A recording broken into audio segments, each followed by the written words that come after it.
आज ही Doubtnut app download करें। Doubtnut पर होगा अब आपके सभी मैथ्स, केमिस्ट्री, फिजिक्स और बायोलॉजी डाउट्स का सफाया।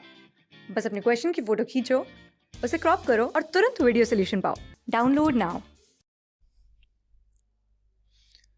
हेलो दोस्तों, जैसा कि आप यहाँ पर देख रहे हो कि इस क्वेश्चन में दिया हुआ है कि त्रिभुज ABC के लिए निम्नलिखित में से कौन सा कथन सत्य नहीं है, ये बताइए। इसमें से हमें बताना है कि कौन सा कथन सत्य नहीं है। ठीक है, तो हम सबसे पहले यहाँ पर एक त्रिभुज बना लेते हैं और उसके बाद हम इसको देखते हैं कि यहाँ पर कौन सा कथन सत्य है और कौन सा कथन सत्य नहीं है। ठीक है, तो हम मान लेते हैं कि ये हमारा क्या हो गया, एक त्रिभुज हो गया।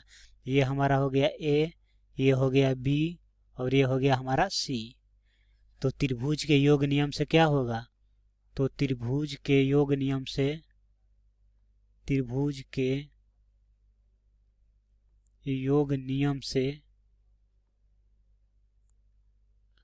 त्रिभुज ABC में हम ये बात कर रहे हैं। ठीक है, तो त्रिभुज ABC में त्रिभुज के योग नियम से क्या हो जाएगा, तो ये जो AB होगा सदिश AB प्लस सदिश जो BC होगा वो बराबर होगा किसके, सदिश AC के बराबर होगा।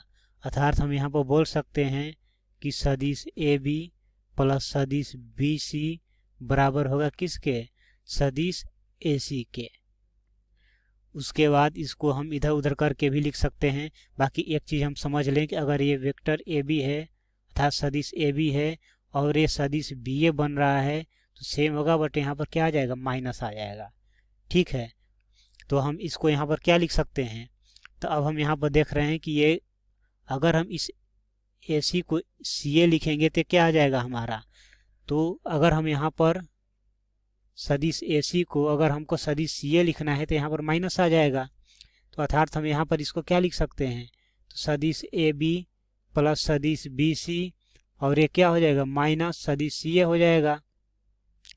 और अब ये इधर आएगा तो क्या हो जाएगा, सदिश AB प्लस सदिश BC और प्लस सदिश CA बराबर क्या हो जाएगा, 0। तो ये स्टेटमेंट हमारा सही है।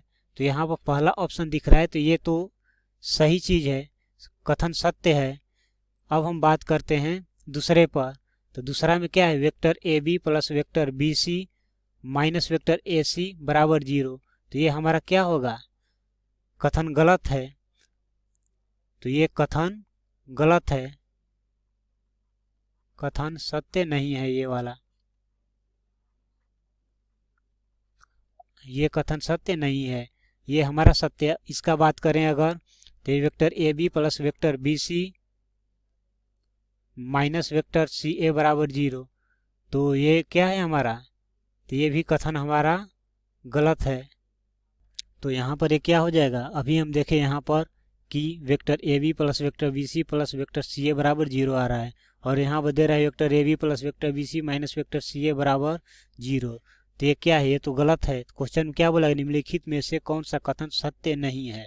तो ये जो है कथन सत्य नहीं है, मतलब एक तो C ऑप्शन होगा जो कि सत्य नहीं है और एक यहाँ पर दूसरा ऑप्शन होगा जो कि सत्य नहीं है। ये तो हमारा क्या है, सही है, सत्य है। ये क्या है, सत्य है, ये सत्य नहीं है। और उसके बाद इसे चेक करते हैं, ये क्या है, वेक्टर AB। तो इसको हम क्या लिख सकते हैं, अगर इसी को लिखें तो वेक्टर AB, अगर इसको उल्टेंगे CB करेंगे तो क्या आ जाएगा, माइनस आ जाएगा वेक्टर CB और ये प्लस वेक्टर CA बराबर 0। तो BC की जगह पर क्या आ जाएगा, उल्टेंगे तो माइनस वेक्टर CB होगा। तो vector AB minus vector CB plus vector CA बराबर 0, मतलब ये तो कथन क्या है, सत्य है। तो ये वाला तो सत्य है। तो इसमें क्वेश्चन में पूछा गया था कि निम्नलिखित में से कौन सा कथन सत्य नहीं है। तो यहाँ पर कौन सा कथन सत्य नहीं हुआ, एक तो हमारा दूसरा एवं तीसरा, दूसरा एवं तीसरा कथन सत्य नहीं है।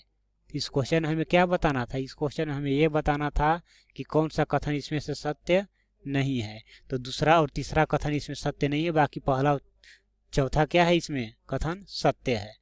तो हमसे पूछा गया था कौन सा कथन सत्य नहीं है, तो दूसरा और तीसरा कथन सत्य नहीं है और यही हमारा क्या होगा, आंसर होगा। Thank you. क्लास 6 से 12 से लेके नीट, IIT, जेई, मेंस और एडवांस के लेवल तक 10 मिलियन से ज्यादा स्टूडेंट्स का भरोसा। आज ही डाउनलोड करें डाउटनेट ऐप या व्हाट्सएप कीजिए अपने डाउट्स 8400 400 400 पर।